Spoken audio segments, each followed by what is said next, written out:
حضرت کثیر بن قیس روایت کرتے ہیں کہ دمشق کی جامع مسجد میں بیٹھے تھے، ایک آدمی مدینہ منورہ سے چل کے آیا، اس نے طویل سفر کیا ہے۔ میری طرف دیکھنا نوجوانوں، یہاں 1.5-2 گھنٹے کا سفر تو معمولی ہے، جو بندہ کھانا کھانے کے لیے کرتے ہیں لوگ، وہ ہوٹل اچھا ہے تو وہاں چلتے ہیں روٹی کھانے کے لیے، کر لیتے ہیں کہ نہیں؟ اتنا سینکڑوں میلوں کا سفر طے کر کے ایک شخص مدینہ منورہ سے دمشق پہنچا اور آ کے اس نے سواری کھڑی کی اور کہتا پتہ کیا ہے؟ مجھے پتا چلا ہے تم نبی پاک علیہ السلام کی ایک حدیث روایت کرتے ہو، میں وہ حدیث سننے کے لیے آیا ہوں۔ ایک حدیث حضور کی، یہ بھی شوق ہے، کسی کو لگ جائے نا، لوگوں کو سکے جمع کرنے کا شوق لگ جائے تو لوگ منتیں کرتے ہیں یار میرا شوق ہے۔ تو اگر آپ کو علم دین کا شوق لگ جائے، آپ کی طبیعت ہو، آپ کا ذوق ہو، امام بخاری رحمت اللہ علیہ نے عمر لگا دی، شدید تکالیف اٹھائی، یہاں تک ایک دن فرمانے لگے مالک تیری زمین تو بڑی وسیع ہے پر مجھ پر تو تنگ ہو گئی، مہربانی فرما۔ لیکن عمر ساری گزار دی احادیث کو جمع کرنے میں، تو آپ کو اور بڑے شوق ہیں تو یہ شوق بھی تو پیدا کرے نا کہ میں نے ایک آیت سیکھنی ہے، اس کا ترجمہ سیکھنا ہے، ایک حدیث پاک سیکھنی ہے، اس کا معنی سیکھنا ہے، میں نے روز فقہ کا ایک مسئلہ سیکھنا ہے، فقہا بزرگان دین کی خدمت میں بیٹھنا ہے، یہ شوق پیدا کریں۔ ایک دعا بتاؤں آپ کو جو حضور نے دی ہے،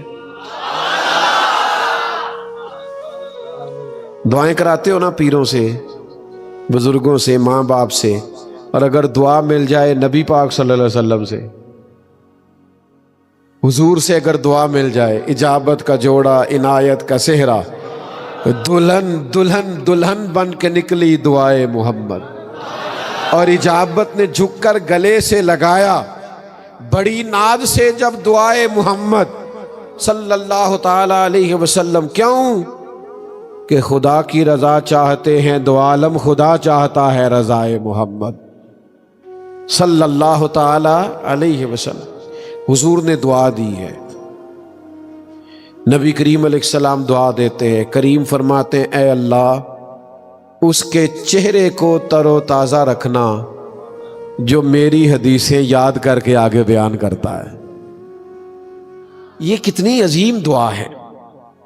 تو علم دین کا شوق پیدا کریں، آپ کی طبیعت میں ہو کہ میں نے دین کا علم حاصل کرنا، اور کرنا کس لیے، یہ بڑا بنیادی مسئلہ ہے۔ دین کا علم حاصل کرنا ہے اپنی تربیت کے لیے، تقریروں، وعظوں، مباحثوں، مناظروں کے لیے نہیں۔ مناظرہ کریں گے، علماء کا بھی ضرورت پڑے گی تو علماء حق احقاق حق کے لیے کریں گے، لیکن عوام کی بات کر رہا ہوں۔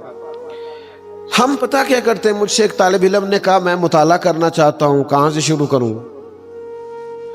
میں نے کہا آپ تو مطالعہ اس لیے کرنا چاہتے ہیں کر کے تقریریں کریں، جمعے پڑھائیں، تو وہ تو نہیں ہوتا۔ آپ تو اس لیے کتاب و سنت پڑھیں کہ آپ کے ذہن میں ذخیرہ آئے، آپ کا دل نورانی ہو، آپ کی اپنی تربیت ہو۔ آپ اس لیے پڑھیں، پھر چلے اللہ موقع دے گا، کبھی بیان کرنے کی باری آئے گی تو بیان بھی کر لینا، لیکن اگر محض اس لیے پڑھا نا میں نے آگے سنانا ہے، تو پھر وہ والا ذوق نہیں پیدا ہوگا جو ایک بندہ مومن کو کتاب و سنت سے شغف ہوتا ہے۔ پڑھنا کس لیے؟ اس لیے کہ ہماری تربیت ہو، ہم عمل کریں، پڑھ کے عمل کریں۔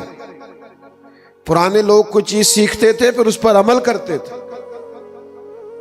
حضرت انس بن مالک رضی اللہ تعالیٰ عنہ فرماتے ہیں ایک صحابی اپنا گھر بنا رہے تھے اور چھتوں تک پہنچ گیا تھا، گھر دیواریں بلند ہو گئی تھی، تو میں ان کے قریب سے گزرا، میں مسجد میں نماز کے بعد بیٹھ گیا سرکار کی عالی مرتبت بارگاہ میں، اور وہ آ گئے تھے نماز کے فوراً بعد۔ میں ان کے قریب سے گزرا تو السلام علیکم کہا، تو وہ مجھ سے فرمانے لگے کہ آپ مسجد میں بیٹھ گئے تھے، میں تو آ گیا تھا، کوئی نئی آیت تو نہیں نازل ہوئی؟ تو میں نے کہا ایک آیت میں سن کے آیا ہوں نا۔ کہا وہ کون سی؟ فرمایا اللہ فرماتا ہے اقترب للناس حسابهم وهم فی غفلۃ معرضون، لوگوں کے حساب کا وقت قریب آ گیا ہے، اور وہ ابھی بھی غفلت میں منہ پھیرے ہوئے. فرماتے میں نے انہیں آیت سنائی اور میں آگے گزر گیا. مجھے پیچھے سے کچھ گرنے کی آواز آئی. میں نے پلٹ کے دیکھا تو وہ دیوار سے چھلانگ لگا کے نیچے آ گئے تھے. میں واپس ہوا. میں نے ان سے کہا مکان نہیں بنانا. کہنے لگے آپ نے ہی تو کہا ہے قیامت کا حساب کا وقت قریب آ گیا ہے. ابھی آپ نے آیت سنائی ہے تو میں اب آخرت کی تیاری کروں گا. تو وہ جو سنتے تھے وہ ان پر اثر انداز ہوتا تھا, عمل کرتے تھے. لن تنالوا البر حتى تنفقوا مما تحبون. جب یہ آیت نازل ہوئی کہ تم ہرگز بھلائی کو نہیں پہنچ سکتے جب تک اپنی پیاری چیز خرچ نہ کرو, تو جس صحابی کو گھوڑا پیارا تھا وہ گھوڑا لے کے آ گئے. جن کو باغ پیارا تھا انہوں نے وہ باغ پیش کر دیا. اور کہیں کسی بزرگ کو شکر سے پیار تھا تو وہ شکر کی بوریاں خیرات کرنے لگے. پیار وہ عمل کرتے تھے. ہمارے ہاں لوگ کوئی مسئلہ پوچھتے ہیں تو لڑائیاں کرتے ہیں, بحث کرتے ہیں. وہ میں جی فلانی جگہ سے مسئلہ سن کے آیا ہوں, ہمارے امام صاحب تو ایسا نہیں کرتے. حالانکہ مسئلہ چاہے خالص فروئی ہو, اولا غیر اولا کا مسئلہ ہو, لیکن لوگ بحث کرتے, اتنی بحث کرتے ہیں. بعضوں کا لگتا ہے دین دنیا میں آئے ہی بحث کے لیے. عمل کریں, اپنی تربیت کریں, اپنے اوپر نافذ کریں.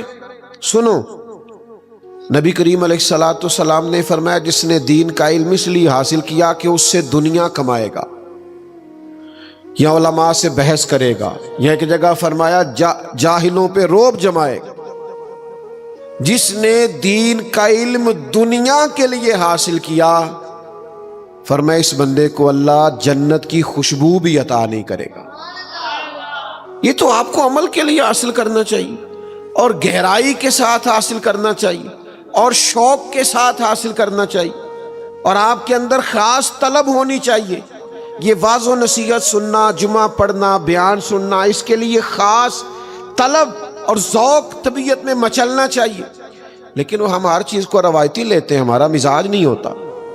میں نے دیکھا ہے کہ لاکھوں روپیہ دے کے لوگ ڈگریاں حاصل کرتے ہیں دنیاوی, مہنگا ترین ٹیچر ہے, فیس دے کر کے اس سے پڑھتے ہیں, لیکن مسجد میں کہا جاتا ہے فری سن لو قرآن اور حدیث.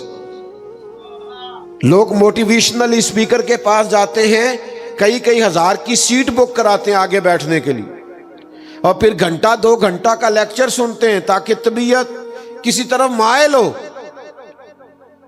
اور مولانا بیچارے جمعے میں صرف اتنا کہتے ہیں میرا ایک کی مطالبہ ذرا ٹائم پہ آ جایا کرو.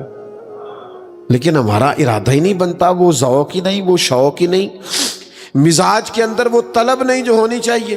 میرے عزیز بھائی یاد رکھیے, جب آپ دین کا ذوق پیدا کریں گے, پڑھیں گے, سنیں گے اور سیکھنے کی نیت سے, تو آپ اپنے اندر تبدیلی پیدا کریں, آپ کا ذہن بدل جائے.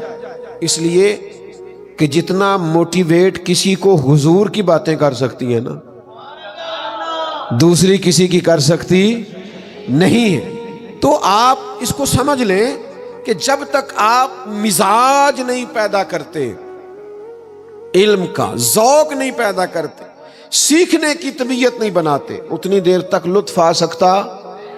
اچھا پھر ایک اور بھی مسئلہ ہے, یہ جی بابا صاحب ہیں, یہ جی پیر صاحب ہیں, یہ جناب فقیر صاحب ہیں. بالکل ٹھیک بات ہے. تو یہ کون ہے؟ کہتے ہیں یہ مولوی صاحب ہیں, یہ مفتی صاحب ہیں.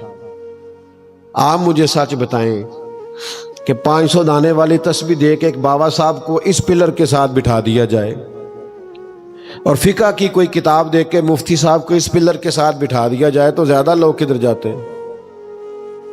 پھوکا مروان واسطے بابا جی کو, کیونکہ یہ اس میں بہت ساری کوتاہی اس اسٹیج کی بھی ہے.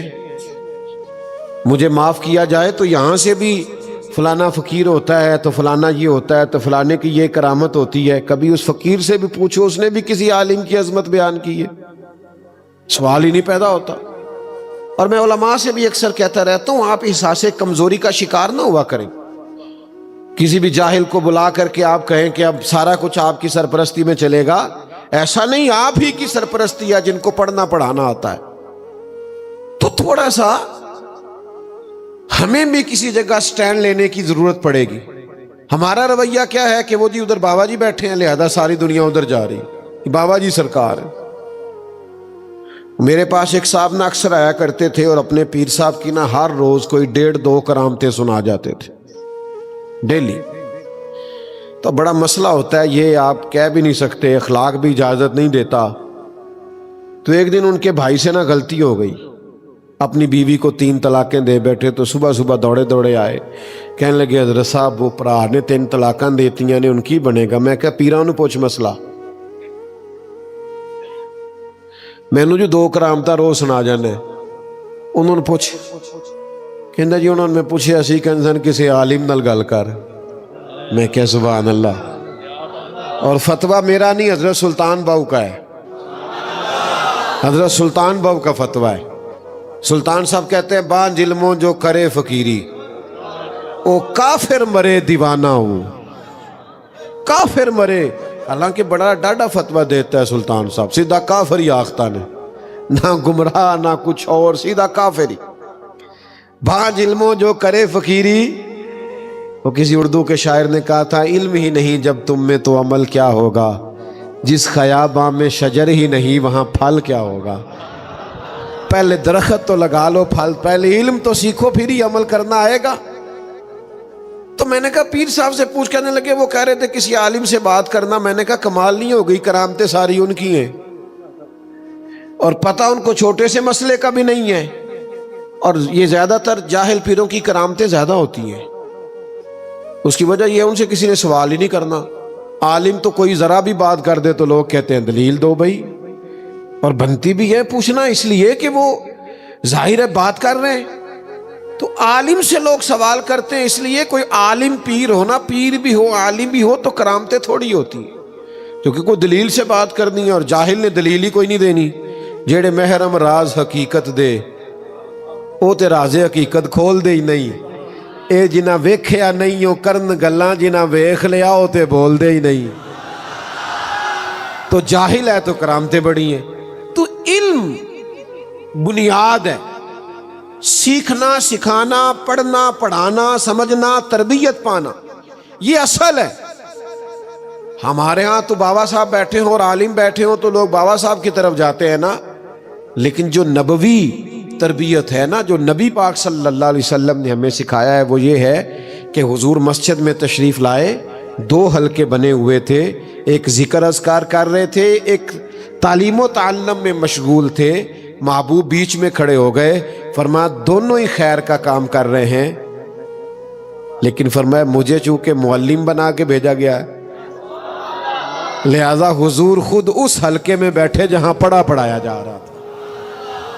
تو یہ آج جو سوچیں پیدا ہوئی ہیں نا کہ ہم نے ادھر جانا ہے، یہ سوچیں درست نہیں ہیں۔ آج تو میرے بھائی جو تھوڑا سا تعاون کرتا ہے نا کسی مسجد مدرسے میں، اس کو محتمم صاحب کو سر پہ بٹھانا پڑتا ہے، تب گزارا ہوتا ہے۔ استاد پڑھنے پڑھانے والا کہیں سائیڈ پہ بھی بیٹھ جائے تو کام چل جاتا ہے، لیکن 100 خوش آمدیں کرنی پڑتی ہیں لوگوں کو، معاذ اللہ، پھر جا کے ادارے چلتے۔ کیوں؟ ہم علم کے سپورٹر ہی نہیں، ہمارا مزاج ہی نہیں، طبیعت نہیں۔ اپنے بچوں کو سکھائیں، شوق پیدا کریں، اور میں آپ سے گزارش کروں گا خود بھی پڑھا کریں، خود بھی آیا کریں، سیکھا کریں۔ لوگ آتے ہیں نا مدارس میں بچے داخل کرانے، تو مجھے تو تجربہ ہوتا رہتا ہے، باقی علماء کو بھی اور مدارس سے وابستہ لوگوں کو بھی تجربہ ہوگا، وہ آ کے کہتے ہیں یہ ہمارا بچہ داخل کر لے، ہماری بخشش کا سبب بن جائے گا۔ تو میں کہتا ہوں ابھی آپ کی 35 سال عمر ہے، آپ خود اپنی بخشش کے لیے کوشش کیوں نہیں کرتے؟ آپ خود آئے نا بھائی، آپ خود پڑھیں، آپ کو کیا مسئلہ ہے؟ آپ نے اس پہ تکیہ لگا لیا ہے، آپ آ جائیں خود پڑھیں۔ 40 سال عمر ہوئی، ایک صاحب مجھے کہنے لگے زبان موٹی ہو گئی ہے، 40-45 سال عمر ہو گئی، اب پڑھنا تلفظ ٹھیک کرنا مشکل ہو گیا ہے۔ تو میں نے کہا یہ کل موبائل آیا ہے، سب کو واٹس ایپ کرنا آ گیا ہے، سٹیٹس لگانا آ گیا ہے۔ پہلے ہم دفتروں میں جاتے تھے نا کبھی پٹواری کے پاس یا کسی دفتر میں، تو اوپر سے بڑے بڑے وہ رجسٹر اتارتے تھے، جب اتارتے تھے تو گرد بھی سروں پہ پڑتی تھی۔ تو پھر کمپیوٹر آ گیا، تو میرا خیال ہے سارے سرکاری ملازموں نے نوکریاں چھوڑ دی ہوں گی کہ ہم سے نہیں کمپیوٹر سیکھا جاتا، چھوڑ دی، کیا کیا ہے؟ اللہ تہاڈا بھلا کرے۔ تو اگر 40-45 ہزار کی نوکری بچانے کے لیے کمپیوٹر سیکھا جا سکتا ہے نا، تو قبر اشر بچانے کے لیے قرآن بھی سیکھا جا سکتا ہے۔ جی ہاں، اگر تھوڑی سی نوکری بچانے کے لیے، تنخواہ بچانے کے لیے کمپیوٹر سیکھ سکتے ہو، کورسز کر سکتے ہو، تو آخرت بچانے کے لیے قرآن بھی سیکھو اور کمال سیکھو اور خوب سیکھو۔ دنیا میں ناز کرتے ہو نا، فخر کرتے ہو، تو میرے نبی پاک نے فرمایا اگر ناز کرنا ہو تو 2 لوگوں پہ کرنا، فخر کرنا ہو، رشک کرنا ہو تو 2 لوگوں پہ کرنا۔ یا رسول اللہ صلی اللہ علیہ وسلم کس کس پر؟ فرمایا ایک جسے اللہ مال دے، وہ صبح بھی رب کی راہ میں خرچ کرے، شام بھی اللہ کے راستے میں خرچ کرے، اور فرمایا دوسرا جسے اللہ قرآن و سنت کا علم دے، وہ صبح بھی لوگوں کو سکھائے، شام بھی لوگوں کو سکھائے۔ فرمایا ناز کرو اس پر، ناز، فخر کرو۔ میرے دوستو، علم دین کو پڑھیے، علم دین سے وابستہ ہو جائیے۔ اور آخری بات آپ سے پتہ کیا کرنی ہے؟ مدارس کو اور دینی لوگوں کو سپورٹ کیا کریں۔ چندے کا اعلان نہیں کرنے لگا، اگرچہ وہ بھی آپ کو مدارس کے ساتھ ضرور شامل ہونا چاہیے، لیکن ہمارے ہاں نا اتنا چندہ نہیں دیتے جتنی لوگ مخالفت کرتے ہیں۔ بھئی ابھی محفل ختم نہیں ہوئی، آپ اٹھ کے جا رہے ہیں، پیچھے سے چند لوگ۔ ہمیں تو سوچا تھا کہ آپ کا بڑا پیار ہے ہم سے، آپ تشریف رکھیں جلدی سے۔ آپ ڈر گئے کہ پتہ نہیں مفتی صاحب مجھے چندے کا کہا ہے تو میں چندے کا اعلان کرنے لگا ہوں۔ مجھے نہیں اندازہ صاحب اتنا ڈرتے ہیں۔ ڈرے نہیں، مجھے نہیں کہا انہوں نے، نہ میں کرنے لگا ہوں۔ میں تو ایک اپنے دل کی بات آپ سے شیئر کرنے لگا ہوں کہ آپ اداروں کے ساتھ تعاون کریں۔ بھلا کون سا؟ اخلاقی تعاون کریں، اخلاقی تعاون کریں، اداروں کو سپورٹ کریں۔ آج کسی چوک میں جا کے، چوراہے میں جا کے کہہ دینا کہ یار آج بڑا مزہ آیا، وہاں اتنے بچوں کی دستار ہوئی ہے۔ 2 4 5 لوگ جو نہیں آئے ان کو بتانا نا، جا کے سپورٹ کرو نا اپنے مدارس کو۔ آپ تھوڑا تھوڑا شاباشی کا مزاج بناؤ نا، آپ کبھی خود آؤ نا ادارے میں۔ یہ لوگ جو بیچارے اپنی مدد آپ کے تحت سادی بلڈنگوں میں بیٹھ کر کتاب و سنت کی ترویج کر رہے ہیں، تو آپ ان بہادر لوگوں کو اخلاقی سپورٹ تو کریں نا، اتنا تو کریں نا کہ کم از کم جو بلا وجہ ضد بنائے بیٹھے ہیں، مخالفتیں کرتے ہیں، ان کو تو سمجھائیں نا۔ میں نے دیکھا ہے اساتذہ بڑی محنت کرتے ہیں۔ یہ حفظ یہاں ہوا ہے نا، حفظ کا استاد فجر سے 2-1.5 گھنٹہ پہلے اٹھتا ہے، ایک کلاس فجر سے پہلے لگتی ہے، فجر کے بعد لگتی ہے، ناشتے کے بعد لگتی ہے، 11 بجے تک لگتی ہے، زور سے عصر لگتی ہے، مغرب سے عشاء لگتی ہے۔ کون سا ٹیچر ہے جو اتنا پڑھاتا ہے؟ اتنی سخت مشقت ہوتی ہے شعبہ حفظ میں، بچوں کی بھی استادوں کی۔ آپ کبھی آ کے دیکھیں تو صحیح، باہر بیٹھ کے باتیں کرنا، مقدر سکندر کا دیکھو پیاس سے چلے جا رہے ہیں کنارے کنارے۔ تو بھائی یہ محنت اور مشقت کا کام ہے۔ اخلاقی سپورٹ اپنے اداروں کی ہر وقت کریں، ہر صورت کریں۔ یہاں آج آپ نے جو خوبصورت منظر دیکھا ہے، مجھے امید ہے، اور باقی مدارس میں بھی جو آپ دیکھتے ہوں گے، مجھے امید ہے آپ کا دل ٹھنڈا ہوا ہوگا، اور آپ کی خواہش ہوگی کہ اللہ کرے اسی طرح بچے کتاب و سنت